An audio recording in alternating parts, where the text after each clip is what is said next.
Ada orang, adalah satu tempat, memang lah kita pun tengok pelik. Jangan benda ni, terutama orang mengandung kan, anak dia jadi sebuah kartun. Ada pernah kita tengok kartun tu semua orang nampak lalu tengok. Dia tu main. Dengar, sebab benda-benda ni dia ada pengaruh, ada kesan. Ni betul ada. Jadi dengan sebab itu orang pada masa tu tengok kartun tu maklum, tengok dia nampak lalu. Memang sebuah kartun tu muka. Gak nak lagu tu. Kadang-kadang tu Habui ni nak ajar kita. Tidak sama. Tidak sama, tapi sepatutnya dapat pengajaran lah daripada benda-benda lagu tu. Tapi kalau ia betul-betul bermanfaat, mungkin budak-budak suka kartun, dia adalah keharusan. Setengah ulama kata boleh. Tetapi saya sendiri tidak setuju. Sebenarnya tak setuju. Nak kata haram tu tak berani juga. Tetapi tak molek lah, tak usah. Kalau boleh tak usah. Cuba ikhtiar kot lain. Cuba ikhtiar jalan lain. Jangan biasakan dengan hak tu. Seterusnya nak melepasi muqallid. Muqallid ni sebab tadilah, sebelum pada ni pun sudah sebut dah kan, iaitu dia tidak tahu dalil orang yang dia ikut tu. Semata-mata dia ikut. Dia tidak tahu orang yang dia ikut tu, walaupun mujtahid sekalipun, kalau dia tidak tahu dalil, apa dalil, imam dia kata macam kita kata saat ni, harus, mana dalil? Tak ada dalil, cuma dia sebut harus, kita pun pegang tu. Itu taklid orang panggil.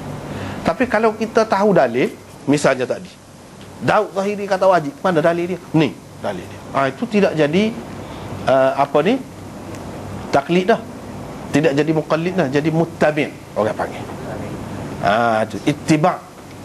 Hak moleknya kita ni kena ittiba', bukan taklid. Taklid itu memang Islam tak suka sebenarnya, taklid ni duk bergantung dengan orang. Kalau bab akidah tak boleh langsung, tak boleh. Ni bab fiqh pun hak semoleknya kita ittiba'. Ittiba' ni lagu mana? Kita ikut orang juga, tapi kita tahu dalil dia. Kita ngaji hadis lah. Hak tu paling senangnya ngaji hadis. Bila kita ngaji hadis, kita tahu ni orang ni orang ni. Kita tahu juga dalil dia. Lepas tu dalil dia tu setara mana kuat kita tak tahu, tak apa dah. Itu ittiba' dah orang panggil. Tidak menjadi kewajipan dah atas dia kena tahu dalil ni kuat setara mana dah. Kalau ittiba' ni, kalau taklid pun sudah boleh dah, ittiba' ni lagilah molek. Sepatutnya setiap orang Islam ni dia berada pada darjat tu, kelas tu, ittiba'. Jangan taklid. Taklid ni tak molek, membabi buta lah, tak boleh nak timbal lah, tak boleh nak timbal. Kadang bahaya dia nya sampai satu peringkat orang mari dalil pun tak sih. Dia berasa lebih yakin lagi dengan hak dia. Tak molek lagu tu. Hak naknya kita ajar diri kita ni dengan dalil. Bila orang mari dalil, kita tengok munasabah ke tidak. Bagi kita orang biasa ni, kita boleh nilai gitulah, munasabah ke tidak, sesuai ke tidak dengan keadaan kita ni. Setu ya. Nak tahu dalil ni kuat setara mana, lepas tu nak bahas hak ni jadi istihbab, hak ni jadi wajib. Itu bukan kerja orang ramai sebenarnya. Dia orang ngaji hak tu. Hak tu dia peringkat ijtihad dah. Kalau tidak sampai mujtahid mutlak pun ijtihad dah tu orang panggil. Boleh tahu dalil ni hak ni. Hak ni termasuk dalam hukum gap dia. Sebab campur dengan hak ni jadi gini. Itu orang panggil mujtahid dah tu. Mujtahid kecil. Mufti itu mujtahid kecil lah. Dia sepatutnya mufti dia kena lagu tu.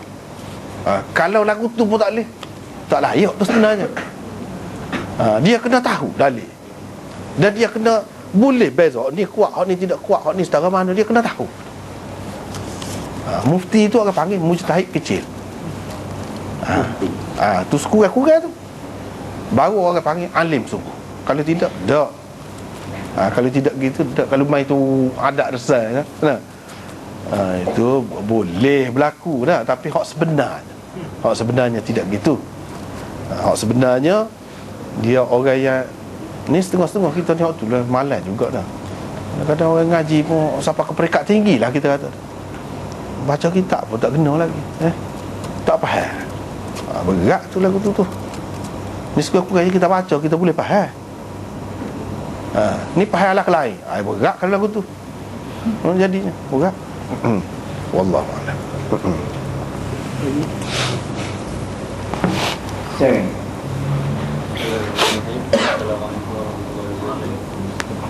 Saya Ahmad Faris Zakaria daripada Kolej Teknologi Ronaim, khusus Sains Komputer IT, yang saya ini ayah tercinta Zakaria Rimat dan ibu saya Nurjah Abusman.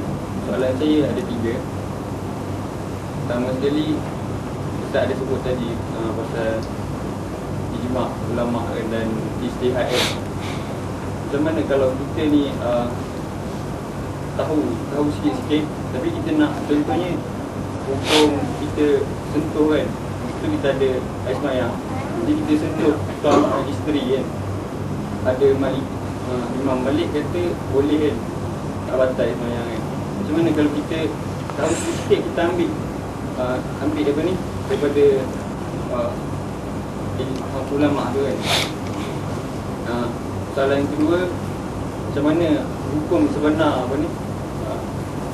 gitar dalam industri nasyid kita. Itu yang ketiga, macam mana kalau kita nak, kalau orang tanya apa hukum gitar dalam hiburan nasyid, macam mana kita nak jawab? InsyaAllah. Assalamualaikum warahmatullahi wabarakatuh. Satu Malaysia tu. Ini masalah yang mula-mula tadi, kepada orang ramai ni kan, orang ramai ni dia tidak syarat apa-apa untuk nak ikut mana-mana mazhab, mana-mana pendapat orang ni, asalkan orang itu diketahui dan dia akui orang yang pandai sungguh lah, dia akui sungguh, betul lah, kita boleh ikut dia dah. Walaupun seperti kata tadi lah, kalau kita tidak tahu dalil dia, peringkat taklid pun boleh dah dalam perkara agama ni. Kalau kita tahu tu dengan dalil pula, misalnya kita mengaji hadis ni, zaman dulu mungkin susah, zaman sekarang ni senang. Mengaji lagi, buku ada ni, risalah ni ada ni, lepas tu ada CD lagi, boleh tengok pula. Kalau kita tak apa ingat boleh tengok pula. Sudah cukup dah tu, boleh dah nak ikut mana-mana. Tidak kata syarat kita kena tahu lebih lagi daripada. Untuk orang awam ni setara tu boleh dah dalam bab fiqh ni. Hak mana-mana pula, tidak masalah hak menyentuh, bersentuh suami isteri saja. Hak lain-lain pun lagu tu. Bahkan bukan orang awam tu, sekarang orang alim pun dia boleh pilih nak mana-mana. Nak pakai satu kerajaan, dia boleh pilih mana-mana pendapat nak pakai.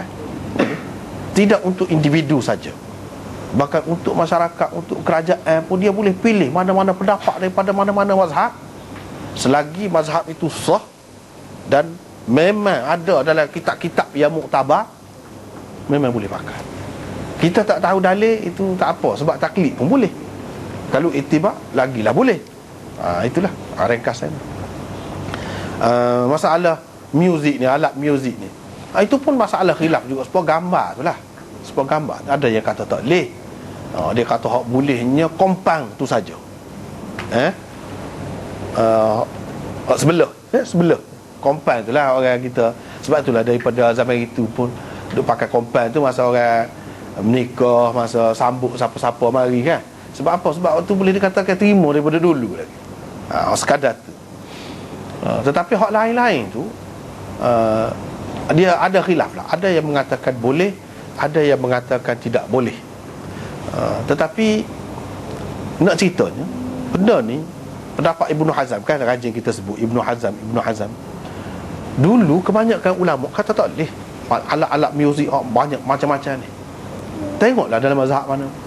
Tapi Ibnu Hazm ni Zahiri ni, mazhab Zahir ni, dalam kitab dia Al-Muhalla, dia bahas sosok hadis hak kata tak boleh, hak kata gitu-gini, ada bahagi muzik gitu-gitu, dia bahas sosok. Dan di situ sebenarnya kita sudah ada dah semasa mengajar Bukhari dulu, bincang panjang dah hadis-hadis tu. Rekah ceritanya, kesimpulannya benda tu ada khilaf lah antara yang kuat menyokong kata boleh semua alat muzik, tak ada kecuali, asalkan benda tu tidak melekakan kita. tidak melalaikan kita. Boleh?